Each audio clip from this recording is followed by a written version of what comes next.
y enciende en ellos el fuego de tu amor. Envía, Señor, tu Espíritu y serán creadas las cosas. Oremos, oh Dios, que ilustraste los corazones de los fieles con las luces del Espíritu Santo. Concédenos el saber obrar animados de este mismo Espíritu y gozar siempre de su celestial consuelo. Por Jesucristo nuestro Señor. Amén. Dios te salve María, llena eres de gracia, el Señor es contigo. Bendita tú eres entre todas las mujeres, y bendito es el fruto de tu vientre, Jesús.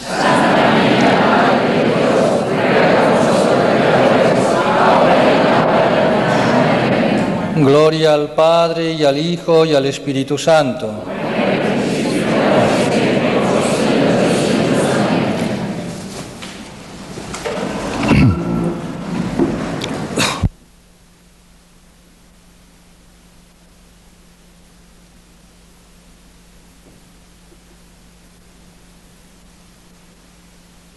Amados hermanos, nos reunimos un año más conforme a nuestra costumbre ya tradicional para celebrar juntos y solemnizar la festividad de nuestro Señor Jesucristo, Rey del Universo.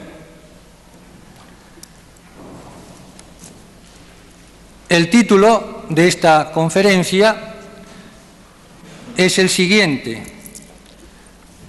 la realeza de Cristo en los Evangelios, más concretamente en el Evangelio de San Juan y más concretamente aún en la Sagrada Pasión. Vamos a hacer como una meditación, una contemplación bíblica, leyendo el texto sagrado de la Sagrada Pasión, tratando de descubrir en este tremendo misterio el señorío, la realeza, la soberanía de nuestro Señor Jesucristo. Comencemos por decir, amados hermanos, que la realeza de Cristo es un sublime y un tremendo misterio. Es una sabiduría escondida, oculta, como diría San Pablo en la primera carta a los Corintios. Una sabiduría que no conoció ninguno de los príncipes de este siglo, pues si la hubieran conocido, nunca hubieran crucificado al Señor, al Rey de la Gloria. La experiencia demuestra, tristemente, que los hombres e incluso los católicos, y a ellos me refiero más en particular, claro está, no comprenden, tienen gran dificultad para penetrar, para entender el sentido exacto, preciso, de la realeza de Cristo. El laicismo, en todas sus formas, rechaza formalmente a Cristo Rey. Lo sabemos. Basta poner, por ejemplo, el marxismo, el liberalismo, la masonería, el sionismo, etcétera, etcétera. Ciertos llamados teólogos de la liberación hablan de la realeza o del reino de Cristo en categorías con una mentalidad meramente sociopolítica, no exenta incluso de reminiscencias de la doctrina marxista, en base a un esquema dialéctico: opresores oprimidos, explotadores explotados, Cristo guerrillero, Cristo revolucionario, Cristo libertador, pero en este sentido equivocado. Más aún, estos llamados teólogos de la liberación han arrancado, de hecho, y pretendidamente fundándose en la doctrina del Evangelio y de la Iglesia, para colmo, han despojado, digo, a Cristo de su corona de rey. Lo mismo han despojado a la Iglesia de su corona de reina, para coronar a lo que ellos llaman, dialécticamente hablando, el pueblo, o bien la Iglesia de las bases, la Iglesia popular, mejor sería decir populista. Digamos, en una palabra, y pido perdón por esta palabra, una Iglesia democrática o pseudodemocrática. Esa realeza, esa corona que le compete a Cristo por propio derecho, se la han puesto ellos, se la han puesto al pueblo. Al mismo tiempo, claro está, con un sentido y un sentimiento de aversión, de odio, más o menos disimulado, o por lo menos de frialdad hacia la Iglesia jerárquica, como el Señor la constituyó, hacia la figura del Santo Padre, vicario de Cristo. El Papa también es rey, puesto que es representante visible en la tierra del Rey de Reyes. Es una ideologización para ellos, la realeza de Cristo, de un estatus social, los cito textualmente, de un estatus social y religioso que busca en la cristología, dicen ellos, una justificación. Los papas y los reyes encontraron en el título de Cristo Rey o Cristo Emperador una base ideológica para justificar su propio poder temporal. Son estos teólogos de la liberación que dicen esto.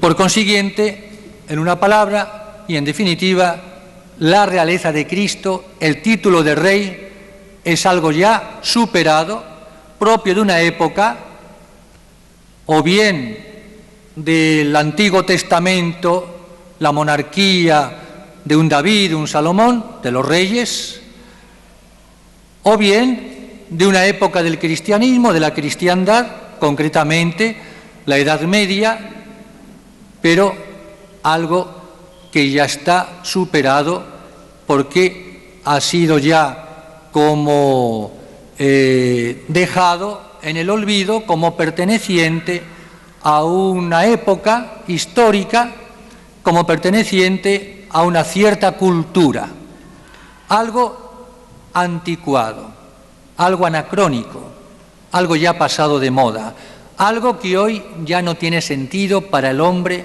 moderno. Esto dicen, en breves palabras, en síntesis, repito, estos teólogos, entre comillas, de la liberación. Pero tengo también que añadir que a veces ciertos católicos llamados tradicionalistas o nacionalistas todavía les cuesta trabajo entender eso de un rey crucificado. Ellos han hecho, sin darse cuenta y con buena voluntad, una caricatura de Cristo Rey. Ellos piensan también en categorías políticas. o políticos sociales.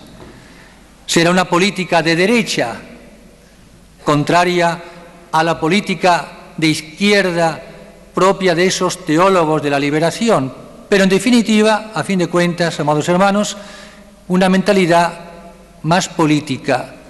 Ellos, en lugar de cristianizar la política, sin darse cuenta o dándose cuenta, pretenden politizar el cristianismo.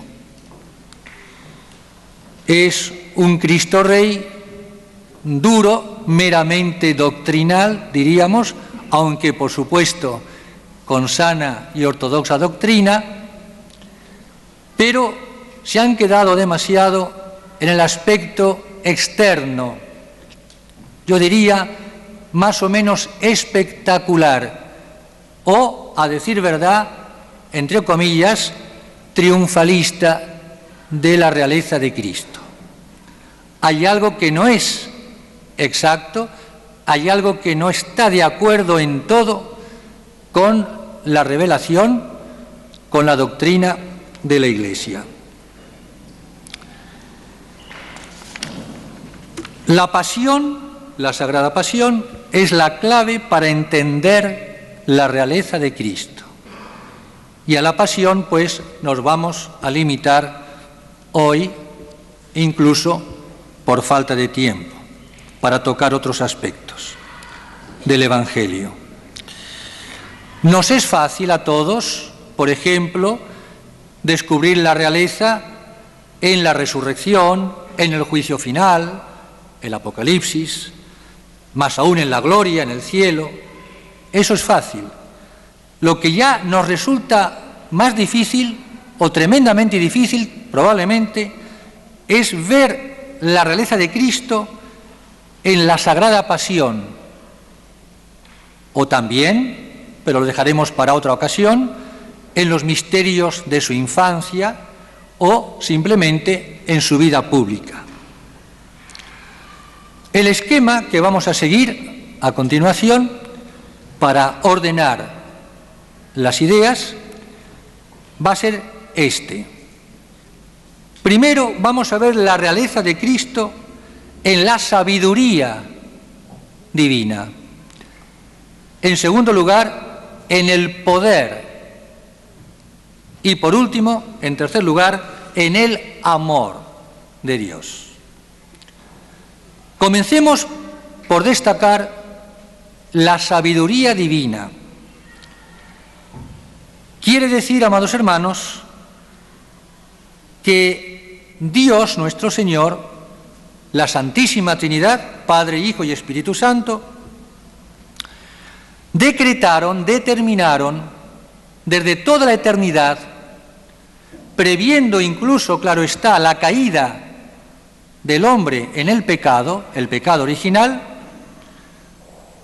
decretaron en ese divinum concilium, como dice la Escritura, en ese consejo divino entre las tres divinas personas, que Cristo, o mejor que el Verbo, se hiciese hombre, et verbum caro factum est, y que muriese por nosotros, triunfando, subrayo la palabra triunfando, victorioso, en la cruz, en el Calvario. Y esta fue precisamente la sorpresa, entre comillas y con mayúscula, la gran sorpresa para los hombres y para los demonios. ¿Cómo se manifestó la sabiduría de Dios en la realeza de Cristo?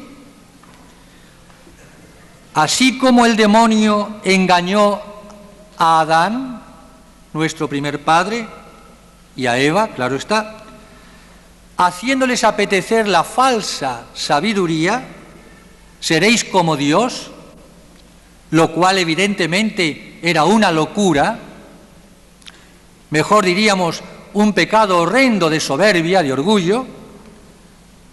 Por contraste, he aquí la gran paradoja de la encarnación: Cristo nuestro Rey engañó al demonio, engañador, el demonio fue engañado por Cristo Rey con otra locura, la locura de la encarnación, de hacerse hombre el Verbo, más aún la locura de la cruz, que es la verdadera sabiduría, como dirá San Pablo. Locura, necedad para los hombres, para los judíos y para los gentiles, pero sabiduría para Dios. Potencia, poder, triunfo, victoria a los ojos de Dios. Así como el demonio hizo caer al hombre por su debilidad, Cristo nuestro Rey vencerá al demonio y al pecado también por su, entre comillas, debilidad, es decir, por su condición humana, haciéndose hombre mediante la debilidad de su cuerpo bendito, su cuerpo y alma. En una palabra, la debilidad de la naturaleza humana, de nuestra propia naturaleza, de la cual Él voluntaria, amorosamente, quiso revestirse, reparando en justicia la debilidad del hombre al pecar.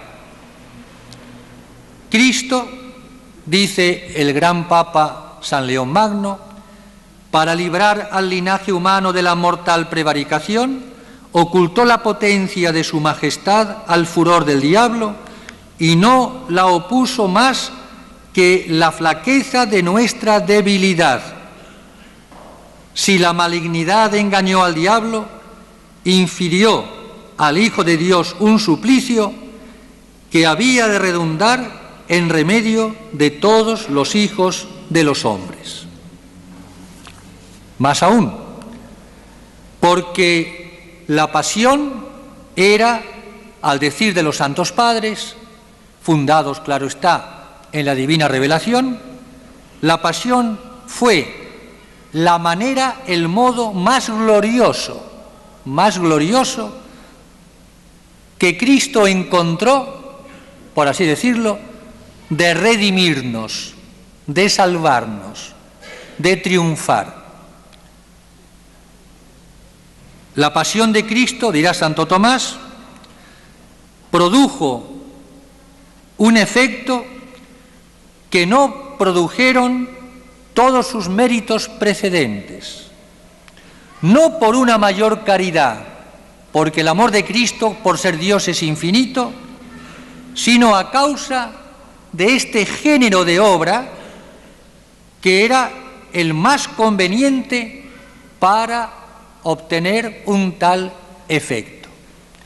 De manera que Dios nuestro Señor, en otras palabras, entre diversas maneras que Él podía haber elegido para salvarnos, escogió esta, la encarnación y la pasión y muerte en cruz, con la resurrección, por supuesto, la más a propósito para que brillase en Él al máximo su gloria.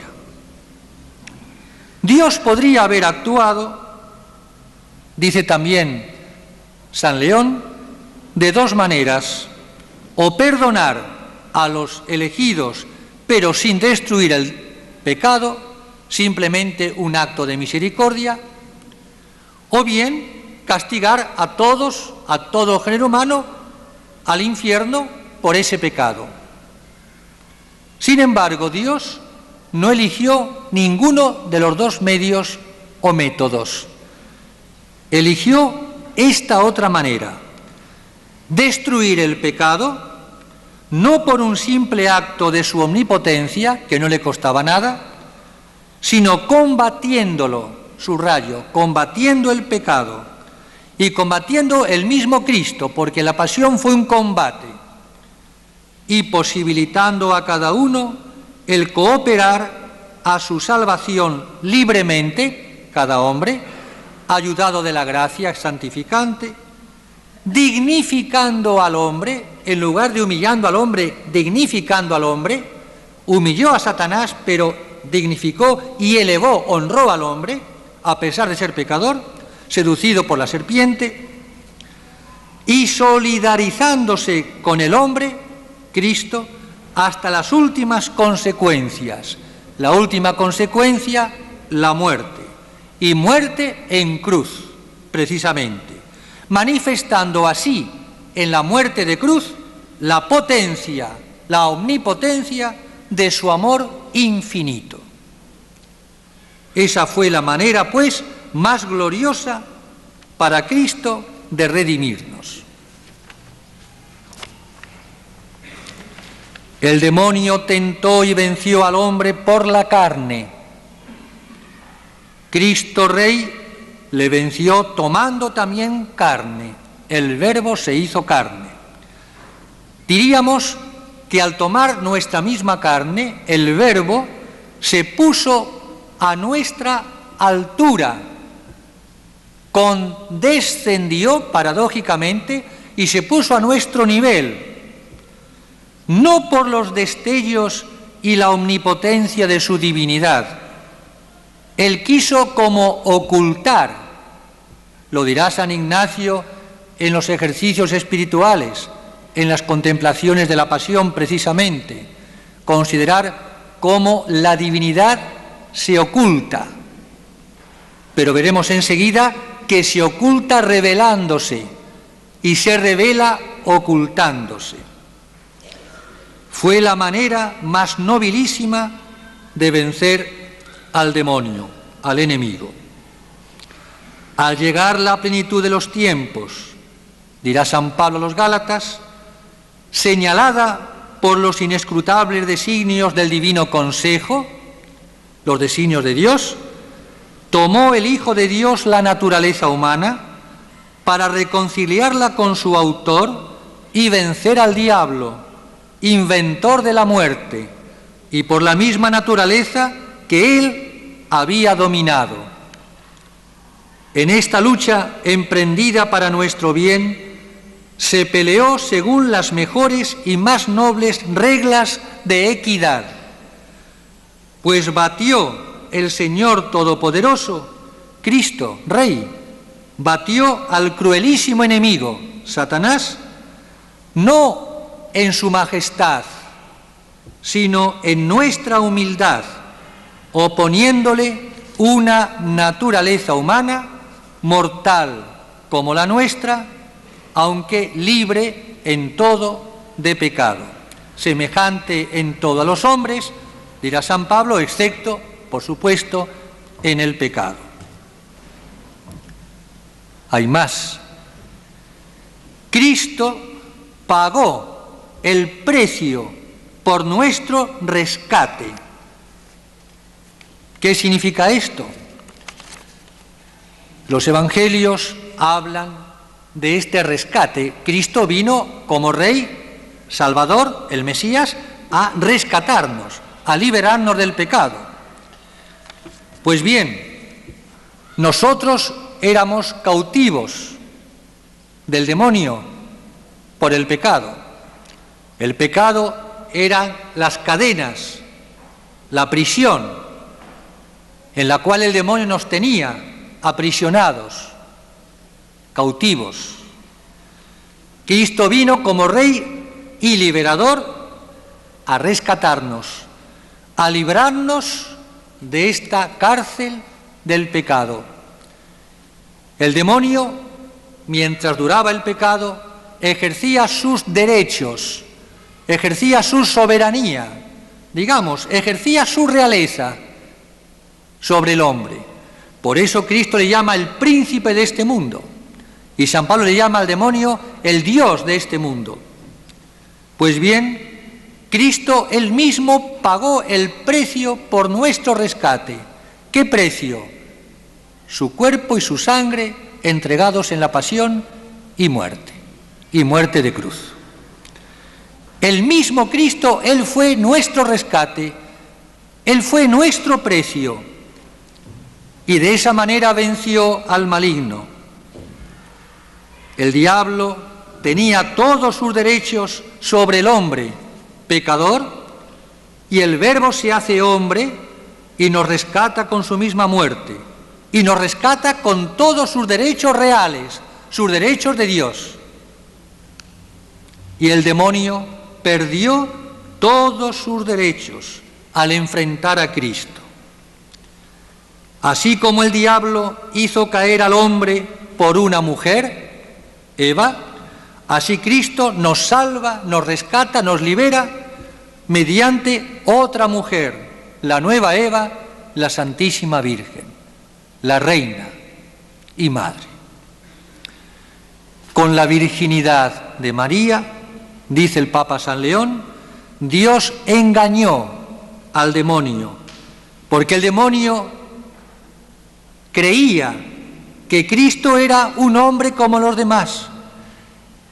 El demonio no sabía que Cristo era un hombre, pero no como los demás, porque había nacido virginalmente, de una madre virgen, que era el modo de nacimiento que correspondía, que convenía más a un Dios hecho hombre. Y por eso, dice también San León, el demonio, ávido de poder, prefiere poseer a Cristo que dominar al resto de los hombres. El demonio, por envidia, es el rival, el enemigo de Cristo Rey. Y él, con tal de vencer, de dominar, de hundir, diríamos, de destrozar, si pudiese, a Cristo Rey, como canje, diríamos, acepta entregar a los hombres. Acepta este canje como precio, creyendo por eso hacerse dueño de Cristo, por medio de su muerte en cruz. Lo que pasa que el demonio, ignorante, no sabía que Cristo era Dios, y si se dio cuenta era demasiado tarde, cuando estaba ya sentenciado a muerte, lo veremos después. En definitiva, Cristo Rey engañó a Satanás como Satanás engañó al primer hombre. El demonio persistió en dirigirse contra el que nada le debía, pero al exigir por completo la ejecución de un juicio general en contra del origen viciado, sobrepasó los límites de la sentencia.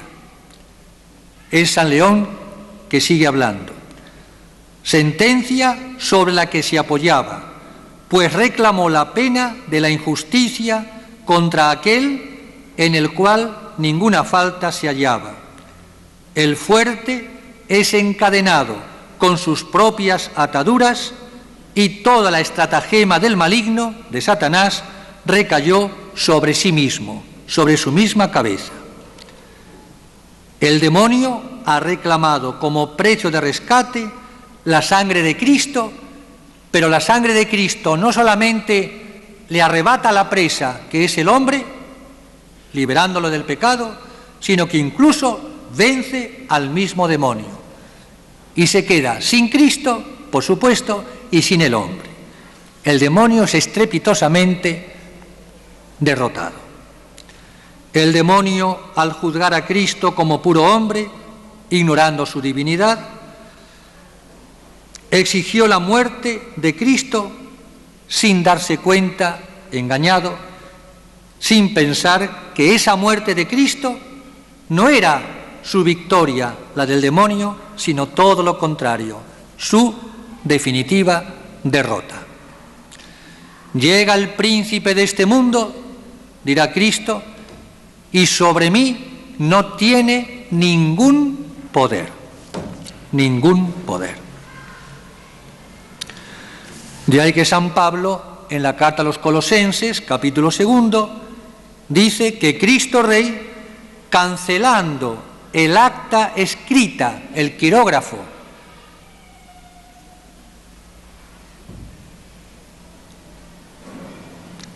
para nosotros contraria, el decreto de nuestra condenación merecida por nuestros pecados, Cristo la canceló, la quitó de en medio, clavándola en la cruz. Le arrancó al diablo sus derechos sobre el hombre y ese acta de nuestra condenación, repito, el infierno merecido por nuestros pecados, Cristo clavó ese decreto de condenación en la cruz, es decir, nos liberó, nos rescató.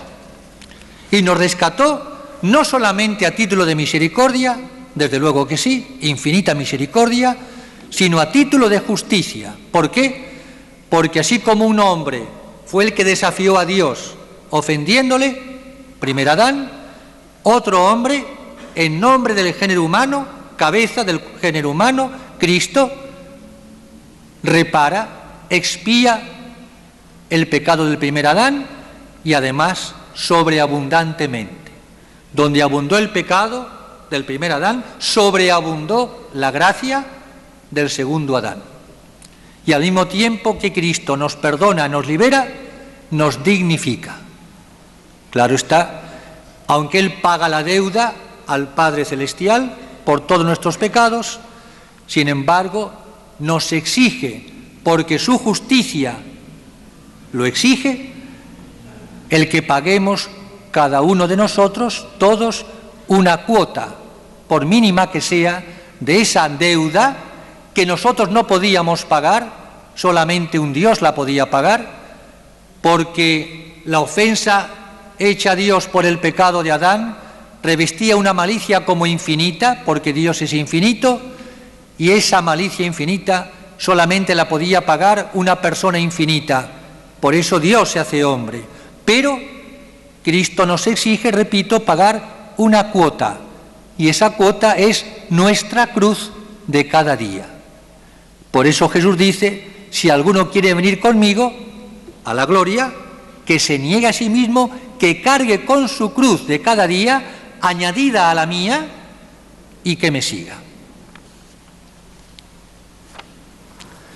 San Pablo habla del anonadamiento, la kenosis en griego, como Cristo se anonadó, de alguna manera se aniquiló, se abajó, se humilló, no se rebajó, condescendió por nosotros. Lo dice en la carta a los Filipenses, capítulo 2. Se anonadó a sí mismo, tomando la forma, el estilo, la apariencia, la figura de siervo, hecho semejante a los hombres. Es un tremendo misterio.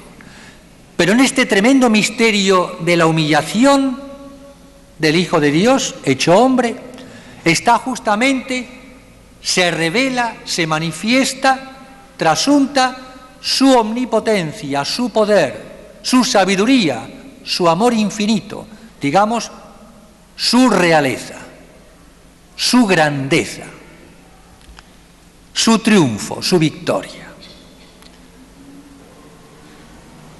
Dice San Pablo que Cristo, subsistiendo en la forma de Dios, es decir, siendo Dios, siendo el Verbo de Dios, la segunda persona de la Santísima Trinidad, por consiguiente preexistente desde toda la eternidad, in principio erat verbum, en el principio era el Verbo, sin excluir para nada su condición de Dios. No dice San Pablo teniendo una forma semejante a Dios, no dice eso, dice subsistiendo, continuando siendo la misma forma de Dios, la misma esencia de Dios infinita, sin dejar de ser Dios en un instante. Entonces Él se oculta su divinidad, se esconde, diríamos, en su bendita humanidad. Dice San Gregorio de Nisa, si no te hubieras velado a ti mismo cuando ocultaste el rayo violento de la divinidad por medio de la forma de siervo, ¿quién hubiese podido soportar tu presencia? Dios, decimos, se oculta revelándose y se revela ocultándose. Nuestra fe tiene que penetrar hasta el fondo del misterio, dentro de la oscuridad del misterio, claro está, pero hay una luz potentísima, y es la realeza de Cristo en esta humillación. El Verbo, ni siquiera en el momento de su muerte, se despojó a sí mismo de su auténtico poder, como él dijo: destruid este templo y yo lo reedificaré en 3 días. Esta, como aniquilación, entre comillas, o anonadamiento, humillación, no fue nada humillante o indigno para el Verbo, dice San Gregorio Niceno. Al contrario, fue algo glorioso para la naturaleza humana. No es que Dios se rebaje, sino al contrario, es el hombre el que es elevado, ensalzado en Jesucristo. La forma de siervo no es más que nuestra naturaleza humana. No es una condición social, siervo como clase social, como oprimido, explotado, nada que ver. Es nuestra naturaleza humana, así lo confirman los santos padres. Esta kenosis no es más que el hecho mismo de la encarnación, ni más ni menos. Y fue tenido como hombre, dice San Pablo. Notemos esa partícula, como hombre. Cristo era verdadero hombre, claro que sí, pero no era un hombre como los demás, como nosotros. Era un hombre muy particular, singular, único en su género. Por eso ese cómo se refiere al misterio de su nacimiento virginal, milagroso. Un hombre, más todavía, cuya persona no es humana, sino divina. 2 naturalezas realmente distintas, infinitamente distantes, humana y divina, pero una sola persona divina, no persona humana, no un hombre como los demás hombres, como dicen los progresistas o los modernistas. Se humilló a sí mismo, de modo que nadie le humilló. ¿Quién se atreverá, quién podrá humillar a Dios? Es absurdo. Él, voluntaria, libre, amorosamente, omnipotentemente, se humilló a sí mismo, se abajó, no se rebajó. Dios no se puede rebajar, es infinito.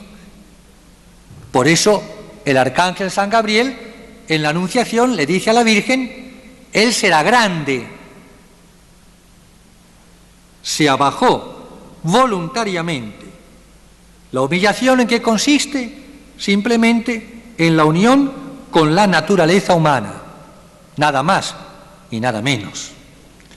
Hecho obediente hasta la muerte y muerte de cruz, para reparar precisamente la desobediencia del pecado de Adán y la rebeldía, el orgullo del demonio. Por lo cual, continúa San Pablo, Dios lo exaltó y le dio un nombre que está por encima de todo nombre. La divinidad exaltó lo humilde. Dios hizo rey y señor a lo que era o aparece como súbdito y esclavo. El Hijo del Hombre, el siervo de Yahvé, como le llamaban los profetas en la antigua ley. El crucificado es llamado por San Pablo en la 1 Corintios el Señor de la gloria. Si lo hubiesen conocido, dice San Pablo, no hubiesen nunca crucificado al Señor, el Rey soberano de la gloria. Para que al nombre de Jesús toda rodilla se incline, se doble en los cielos, en la tierra y en los infiernos.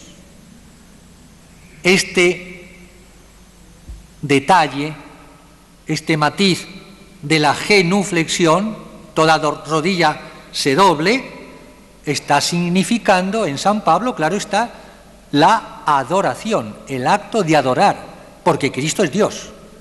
Ese hombre colgado en la cruz, aparentemente derrotado, vencido, está triunfando, es Dios. Manifiesta su gloria en la pasión, antes de la resurrección. Para San Gregorio de Nisa, el nombre de Jesús es el título que recapitula en sí todos los títulos de Cristo. Y San Gregorio lo relaciona directamente con la potestad regia sobre todo lo creado. San Gregorio asocia la idea de adoración universal con la de realeza o reinado sobre toda la creación. Tanto la adoración como la realeza o reinado están en razón de la divinidad. Dice San Gregorio de Nisa: ahora bien, puesto que la dignidad regia sobrepasa a toda dignidad, excelencia o poder, y con el nombre de Cristo se designa la potestad regia, pues la unción precede al reinado, y en el reino se comprende la fuerza de los restantes poderes, se llega a la conclusión de que quien conoce lo que se comprende bajo esta potestad, conozca también a la potestad, la realeza, que los comprende, todos los demás títulos. Para San Gregorio, el título de rey es la síntesis, es como el principio y fundamento, diríamos, de todos los demás títulos de Cristo. Su nombre, Jesús, significa Salvador, significa Mesías, significa el Rey prometido, que está sobre todo nombre. La omnipotencia divina brilla especialmente en la encarnación del Verbo. La omnipotencia en la encarnación es mayor prueba de poder que todos los milagros que Cristo hizo. La encarnación muestra cierta sobreabundancia, un derroche del poder regio de Cristo. Estos son conceptos de San Gregorio de Nisa. Por eso hay un paralelismo entre este texto de San Pablo a los Filipenses, la Kenosis, y el prólogo de San Juan. ¿Por qué? Porque San Juan dice, hablando de la encarnación del Verbo, la gloria aparece como muestra de que Dios se hizo visible en la carne. Hemos visto su gloria. Textual. Dice San Juan, hemos visto su gloria. Gloria como el unigénito de Dios, lleno de gracia y de verdad. Y San Juan ve por la fe, está viendo la gloria de Cristo Rey en la pasión. Repito, aún antes de la resurrección. De manera que esa humillación, la kenosis, no es el vaciamiento de toda gloria en Cristo, ya que de interpretarse así no se comprende cómo la gloria de Dios se ha manifestado en la carne, como dirá San Pablo. Por eso San Gregorio de Nisa interpreta el anonadamiento, la kenosis, no sólo de la glorificación de Cristo después de la resurrección o en la parusía, en la segunda venida, sino también de la glorificación que tuvo lugar en el mismo momento de la pasión y de la muerte, de la elevación de la humanidad, al ser asumida por la divinidad. Para San Gregorio de Nisa, la humillación del Verbo en la encarnación y en la pasión es algo secundario comparado con la exaltación, la manifestación de su gloria. Vemos, pues, amados hermanos, en esta, como primera parte, la sabiduría de Dios, los designios, el divinum consilium, el divino consejo de Dios que inventó, entre comillas, la manera más gloriosa para él, más gloriosa para el hombre y más humillante para Satanás, el enemigo, de salvarnos. Y ahora, en esta segunda parte, veamos las escenas más destacadas, aunque todos lo son, destacadas, quiero decir, bajo este punto de vista de la realeza, en la cual insistimos. Veamos ahora el poder, la omnipotencia de Cristo Rey en la pasión, históricamente hablando. Toda la pasión, sobre todo para el cuarto evangelio, para San Juan, no es más que una sangrante y gloriosa epifanía real, manifestación de la realeza de Cristo. El título de rey viene a ser como el eje, como el principio y fundamento, en torno al cual gira todo el proceso de la pasión, que desemboca en la crucifixión y que viene a ser para San Juan una entronización real, cuya cima es la coronación de espinas, los ultrajes y sobre todo y ante todo la presentación ante Pilato. Veámoslo paso a paso. Tendríamos que decir aquí, parafraseando a San Ignacio, considerar, contemplar cómo la realeza se revela escondiéndose en la pasión. La realeza de Cristo es paradoxal, es una paradoja. Y cómo desde el primer instante de la pasión, por otra parte, como en todo el Evangelio, en toda la vida de Cristo, claro está, aparece Jesús como un rey dominando, diría yo, dominando la situación, dominando todos los acontecimientos, derrochando una personalidad divina. La intención de San Juan en el cuarto evangelio es precisamente esta: demostrar que Cristo es Rey. Hay un preámbulo de la pasión, la resurrección de Lázaro, todos lo recordamos, y la unción en Betania, que es ya un presagio, digo, de su muerte. En la resurrección de Lázaro, que es, diríamos, el detonante, la última como provocación para los judíos, y que como resurrección milagrosa de su amigo Lázaro está también simbolizando, figurando su propia resurrección de Cristo.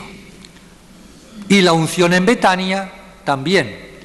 Cristo se deja ungir en Betania como preparando ya su cuerpo bendito, después cadáver, para la sepultura. Lo cual significa, amados hermanos, que Cristo lo sabía todo de antemano.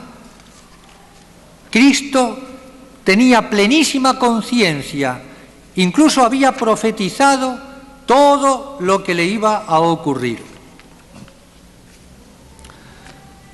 Tenemos también la entrada en Jerusalén.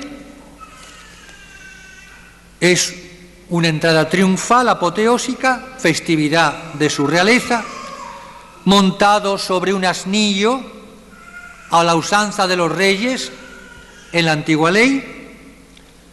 Jesús es un rey manso, humilde, lleno de amor y de misericordia, pero rey, claro está, que proclama ya su realeza, vitoreado, aclamado estruendosamente por todos, por todo el pueblo, incluso por tantos extranjeros que habían acudido a Jerusalén para celebrar la Pascua.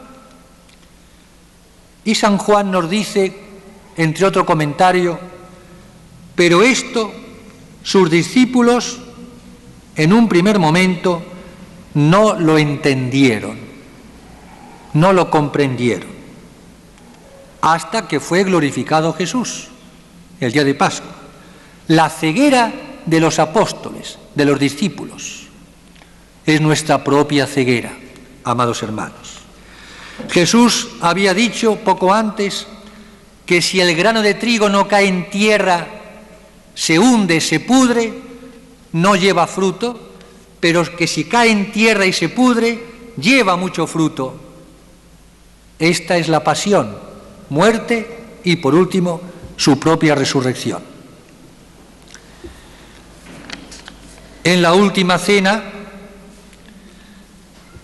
institución de la Eucaristía, Cristo Rey, Él ya entrega por adelantado, místicamente, bajo las especies de pan y vino, su propio cuerpo y su propia sangre, por nosotros, por nuestro rescate, mostrando de esta manera, diciendo, esto es mi cuerpo, está mi sangre, comed y bebed, mostrando, digo, su señorío, su realeza, su grandeza. En la última cena, Jesús no se fija solo en su muerte inminente, sino también prevé el reino de Dios que está ya muy cerca, que llega en unos instantes. Su muerte se encuentra vinculada a su realeza, que llega, bendito el reino de Dios que llega, gritaban los judíos, porque el señorío de Dios viene en ocultamiento y en humillación, pero ya está presente. Y para demostrar, decíamos antes, que Cristo domina toda la pasión y que va voluntariamente a ella, a la muerte, San Juan, sobre todo San Juan, insiste para llamar la atención en que Jesús era plenamente consciente de lo que hacía, lo sabía de antemano. Por eso esa expresión suya, sabiendo Jesús que todas las cosas las puso el Padre en sus manos, como Rey, el mundo en sus manos, sabiendo Jesús que había salido de Dios y que volvía a Dios, sabiendo Jesús todo lo que iba a sucederle, él sabía quién le iba a entregar. Judas, lo que has de hacer, hazlo presto. Judas salió del cenáculo para venderlo, era de noche. Todo lo tenía previsto. Es él el que domina al tiempo y no es dominado por las circunstancias del tiempo. Por eso la pasión, muerte, resurrección es la hora de Jesús, como él la llama. Y San Juan también destaca esta palabra, la hora. Toda la actividad de Jesús en San Juan tiende hacia esa hora. Es llegada la hora en que el Hijo del Hombre sea glorificado, dice San Juan.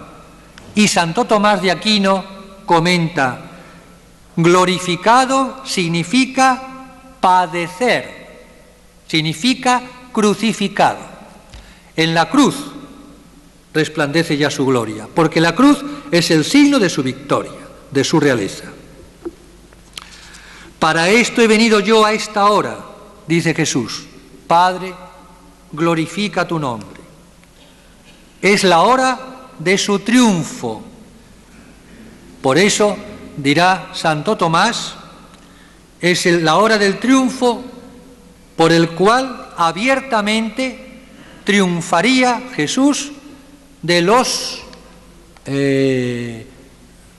elementos enemigos y de los príncipes infernales.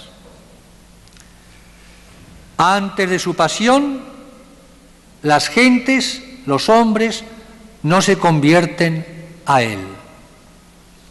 Por eso la pasión es un grito de victoria. Es el ahora de la esperanza escatológica. Para San Juan, el juicio comienza ya en la pasión, comienza ya el Viernes Santo, como veremos enseguida en el Evangelio. El tiempo se ha cumplido, dirá San Marcos, el reino de Dios ha llegado a vosotros. El tiempo sagrado, la hora decretada eternamente por Dios. El reinado se halla oculto, el reino de Dios está entre vosotros, porque el reino de Dios, en definitiva, es el mismo Cristo, Cristo nuestro Rey, que está ya en medio de los otros, et habitavit in nobis. Es la tensión entre el presente y el futuro. Un presente en tensión al futuro, al juicio final, la parusía, y un futuro que ya, de alguna manera, ha comenzado. La hora en que Jesús va hasta el extremo de su amor. Habiendo amado a los suyos, los amó hasta el fin, hasta la locura. Cristo Rey es el Señor del tiempo. Los tiempos están en sus manos. Es el Señor y juez, Rey de la historia. Nada escapa a su realeza. Dirá San Gregorio Magno, pues quien tenía la potestad de entregar su alma por sí mismo y retomarla cuando quisiera, tenía la potestad como hacedor de los siglos de hacer el tiempo conforme a sus obras y no esclavizar sus obras al tiempo. Nadie me quita la vida, soy yo quien la da voluntariamente, dirá Jesús también por San Juan. Volveré a vosotros, volveré, voy a mi Padre a prepararos un lugar. Son palabras de un rey que da por descontado de antemano la victoria. Ahora no tienen excusa de su pecado, los judíos, para que cuando llegue la hora os acordéis que ya os lo había dicho. Dentro de un poco me volveréis a ver. Vuestra tristeza se convertirá en gozo. Bienaventurados los que lloran, porque serán consolados. Bienaventurados, las bienaventuranzas, palabras de un rey. Ánimo, yo he vencido al mundo. Esa hora es su gloria. Y hay también este concepto, esta palabra, sobre todo en San Juan, de la gloria en la pasión, no solo en la resurrección. Llega la hora en que el Hijo de Dios va a ser glorificado. Comienza la pasión, dirá Santo Tomás comentando a San Juan, comienza la pasión en la cual será glorificado. Cuando Judas, el traidor, sale del cenáculo para venderle, dice Jesús, ahora ha sido glorificado, ahora, el Hijo del Hombre, y Dios ha sido glorificado en él. Dios a su vez lo glorificará en sí y presto lo glorificará. Padre, llegó la hora, glorifica a tu Hijo para que el Hijo te glorifique según el poder regio, que le diste sobre toda carne. Yo te he glorificado sobre la tierra llevando a cabo la obra que me encomendaste. Ahora tú, Padre, glorifícame cerca de ti mismo con la gloria que tuve cerca de ti antes de que el mundo existiese. Ellos están en el mundo mientras yo voy a ti, mientras yo voy a ti. Camino triunfal, es el camino real de la Santa Cruz. para que vean mi gloria que tú me has dado. Dios reinará desde el madero. Ya en la pasión, Cristo manifestó su gloria incluso con milagros. ¿A quién buscáis? A Jesús Nazareno. Yo soy. Cayeron por tierra. Milagro. Y curando la oreja a Malco. Milagro. Por si eran pocos los milagros que había hecho hasta entonces.